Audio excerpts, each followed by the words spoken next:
Sabe aquelas coisas que a gente faz todo dia no piloto automático? Das mais bobinhas até as mais importantes? Pois é, muitas vezes elas seguem um tipo de roteiro invisível. É como se a gente estivesse rodando um código oculto que define nossas reações, nossos hábitos, e a gente nem se dá conta disso. É aquela história, né? Por que é tão, mas tão difícil quebrar um hábito que a gente não gosta? Ou por que certas situações parecem um gatilho para a gente reagir sempre do mesmo jeito, de novo e de novo?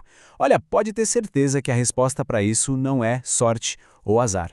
A verdade é que os nossos comportamentos são aprendidos. A gente aprende a agir de certas maneiras. Eles são moldados, são reforçados e às vezes eles simplesmente somem. E tudo isso por causa de um processo chamado condicionamento. Pensa nisso como a linguagem básica, o sistema operacional de como a gente aprende a viver no mundo. Então tá, vamos fundo nisso agora. E olha, para começar a decifrar esse código, a gente precisa derrubar o maior mito de todos logo de cara. Porque assim, quando a gente ouve psicólogo falar em positivo e negativo, a cabeça já vai direto para bom e ruim, né? Esquece, a conversa aqui é outra totalmente diferente. A chave aqui é pensar em matemática, não em moral. É bem simples, na verdade. Positivo é só adicionar alguma coisa. Pensa num sinal de mais. E negativo é remover alguma coisa. Pensa num sinal de menos. Pronto. Positivo adiciona, negativo retira. Se tem uma coisa para guardar dessa nossa análise, é essa ideia. No fim das contas, não importa se a gente está adicionando ou tirando algo. O objetivo é sempre o mesmo: fazer um comportamento acontecer mais vezes ou menos vezes no futuro. É basicamente um sistema de causa e efeito que está o tempo todo moldando quem a gente é. Certo.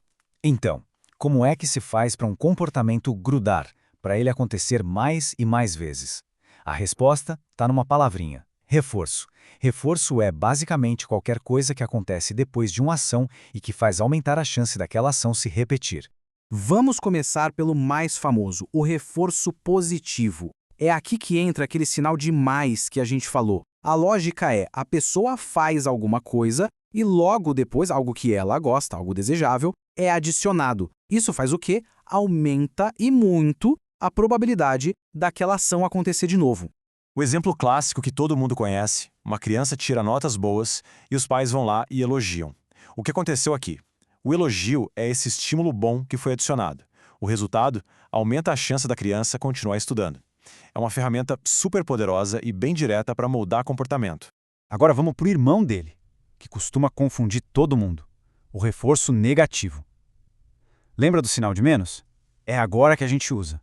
A pessoa faz alguma coisa e algo chato, algo que ela não gosta, é retirado da situação. Mas olha que curioso. O resultado final é o mesmo do positivo. O comportamento tende a acontecer mais vezes. Quer ver como funciona? Imagina um adolescente que tira notas boas. Aí, como prêmio, os pais tiram a obrigação dele de lavar a louça por uma semana. Lavar a louça é a coisa chata, o estímulo indesejável. Ao tirar isso, os pais estão reforçando o quê? O comportamento de tirar notas boas. A tendência é que ele estude mais para continuar escapando da pia cheia de louça. Faz sentido, né? Mas calma, que o reforço negativo tem dois sabores, digamos assim. Duas nuances bem importantes.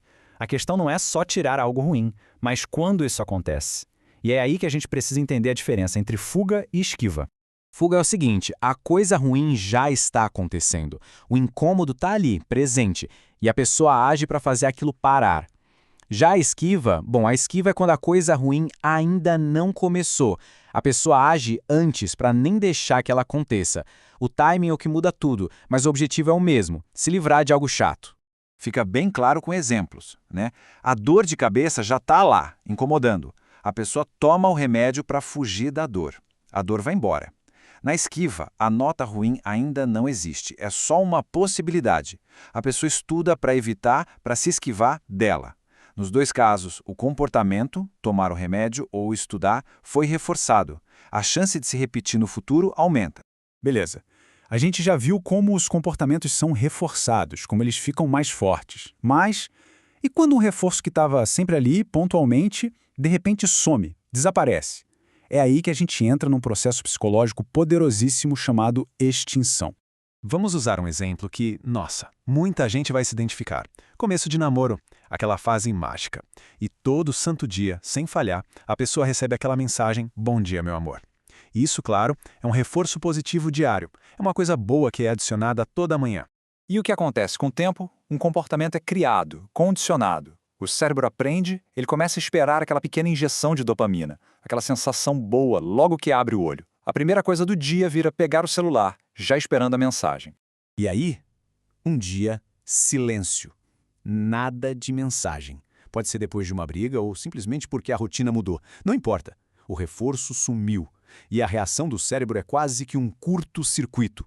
Ele buga, ele entra em pane, porque aquele padrão que ele esperava foi quebrado. Isso é a extinção em ação. Esse é o nome técnico do processo. Quando a recompensa, o reforço, não aparece mais, aquele comportamento que foi condicionado, nesse caso o de ir checar o celular esperando a mensagem, começa a diminuir. Aos poucos ele vai se extinguindo. E aqui está o ponto mais importante. Extinção não é só, o hábito mudou. Não. Isso pode ser sentido como uma verdadeira crise de abstinência. Pode causar dor de verdade, física e emocional. É muito parecido com o que acontece com um vício ou com um luto. O cérebro estava acostumado a receber aquela dose de prazer, e quando tiram isso dele, a sensação é de uma perda muito, muito real. Ok, agora que a gente passou por esses conceitos todos, reforço, positivo, negativo, extinção, a gente começa a olhar em volta e percebe. Isso não é teoria de livro. Esse código está rodando o tempo todo, em todos os lugares, em quase tudo que a gente faz. Pensa só, a gente coloca o cinto de segurança para parar aquele bip chato. Isso é o quê? Reforço negativo. Do tipo, fuga. O barulho já tá lá, a gente usa protetor solar para não se queimar depois. Isso é esquiva. Ignorar a birra de uma criança para que ela pare. É tentar a extinção, tirando o reforço da atenção. O cachorro que senta e ganha um petisco? Reforço positivo puro. Bloquear alguém depois de uma briga, receber um bônus no trabalho, tá tudo aí. O código tá rodando sem parar. E é por isso que é um erro enorme achar que condicionamento é só para adestrar animal. Não tem nada a ver.